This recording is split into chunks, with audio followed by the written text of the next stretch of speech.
السلام علیکم students, welcome back to my YouTube channel. آج کی ویڈیو مڈل انگلش پیریڈ پر ہے۔ مڈل انگلش پیریڈ سٹارٹ ہوا تھا 1066 سے 1500 تک۔ 1066 از ویری امپورٹنٹ ایئر کیونکہ اس سے پہلے اینگلو سیکسن رول تھا اور اس کے بعد اینگلو نارمل رول آ گیا۔ 1066 میں نارمن کنکویسٹ ہوئی جس کو ہم بیٹل آف ہیسٹنگ بھی کہتے ہیں۔ اس میں ڈوک آف نارمنڈی جس کا نام تھا ولیم، اس نے چیلنج کیا king of Anglo Saxon heard کو، جو کہ اینگلو سیکسن کنگ تھا، اور ولیم نے ہیرڈ کو ہرا دیا اور William became the king of England. Language of country language of ruler ہوا کرتی ہے۔ جب اینگلو نارمن نے انویڈ کیا تھا تب لینگویج واز اینگلو سیکسن۔ اب کیونکہ نارمن نے انویڈ کیا so the language became French. French became the language of court, parliament and elite society. 3 century تک فرینچ لینگویج جو ہے وہ انگلینڈ میں ڈومیننٹ رہی، یعنی 1340 کے راؤنڈ اباؤٹ تک فرینچ لینگویج جو ہے وہ ڈومیننٹ رہی، جبکہ جو کامن پیپل تھے، جو عام لوگ تھے، وہ جڑے ہوئے تھے اپنی پرانی لینگویج کے ساتھ، یعنی اینگلو سیکسن لینگویج کے ساتھ جڑے ہوئے تھے۔ اب جب یہ نارمن اینگلو سیکسن کے ساتھ کانٹیکٹ میں آئے، ایک دوسرے سے ملے یا آ کے رول کیا، تو ایک نئی لینگویج جو کریٹ ہوئی وہ اینگلو نارمل لینگویج کہلائی، جو کہ ڈومیننٹ رہی 1066 سے 1340 تک۔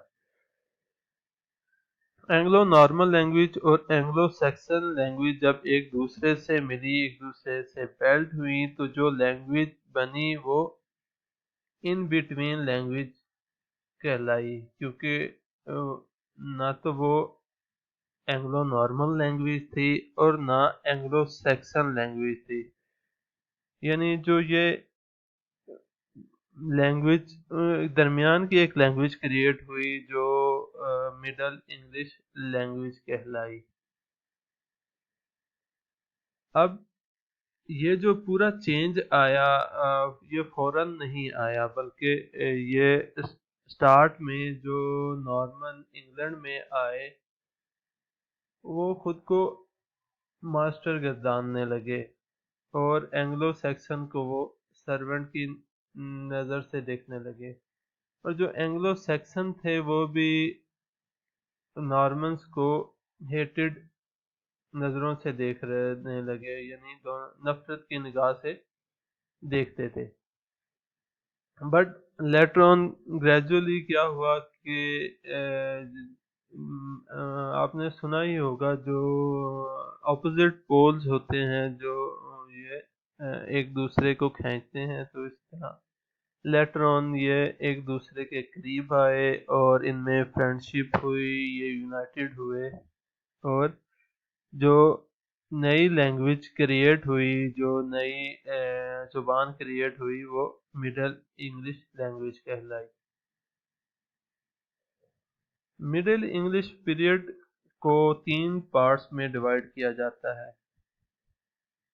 1066 سے 1340 تک فرسٹ پیریڈ، جسے اینگلو نارمن پیریڈ بھی کہا جاتا ہے۔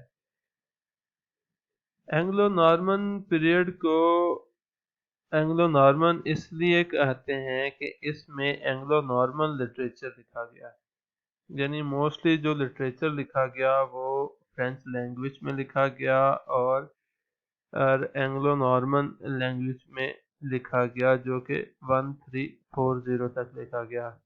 اس کے بعد جو سیکنڈ پیریڈ ہے وہ 1340 1440 سے 1400 تک ہے which is the most important period of middle English period. اسے ایج آف چوسر بھی کہتے ہیں کیونکہ چوسر کی جو ڈیٹ آف برتھ ہے وہ آلموسٹ 1340 تک ہے اور 1400 میں چوسر کی ڈیتھ ہوئی ہے. سیکنڈ ایج آف چوسر میں جو میجر چینج آیا وہ یہ تھا کہ English become the language of court.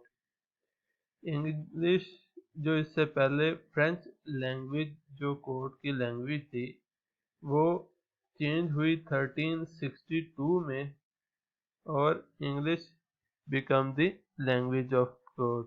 یہ میجر چینج آیا اس پیریڈ میں. اس کے علاوہ چوسر نے انگلش کو بڑھاوا دیا اور اس نے ایسٹ مڈ لینڈ ڈائلیکٹس کو اپنی پوئٹری میں یوز کیا اور انگلش لینگویج کو ڈومیننٹ کیا چوسر نے اس پیریڈ میں. تھرڈ پیریڈ جو ہے وہ 1400 سے 1500 تک ہے. اسے بیرن پیریڈ کہتے ہیں. اس پیریڈ میں کوئی بھی نیو ورک نہیں ہوا, کوئی لٹریری ورک نہیں لکھا گیا. زیادہ تر چوسرز کو امیٹیٹ کیا گیا, چوسر کی پوئٹری کو کاپی کیا گیا. اس پیریڈ میں جو دو گروپ بنے ان میں ایک انگلش چوسرین کہلایا اور دوسرا اسکاٹش چوسرین کریٹ ہوا جس نے چوسر کی ہی رائٹنگ کو امیٹیٹ کیا اور اس کی رائٹنگ کو ہی لے کے چلے اور کوئی بھی نیو لٹری ورک نہیں ہوا. سو یہ مڈل انگلش پیریڈ کا انٹرو تھا. نیکسٹ ویڈیو میں ہم ان تینوں پیریڈز کے بارے میں ڈیٹیل سے اسٹڈی کریں گے. اگر آپ کو میری ویڈیو پسند آئی ہو تو پلیز اس چینل کو سبسکرائب کر لیں, ویڈیو کو لائک کر دیں اور ہو سکے تو اسے اپنے دوستوں کے ساتھ شیئر کر لیں. ملتے ہیں نیکسٹ ویڈیو میں, تب تک کے لیے اللہ حافظ.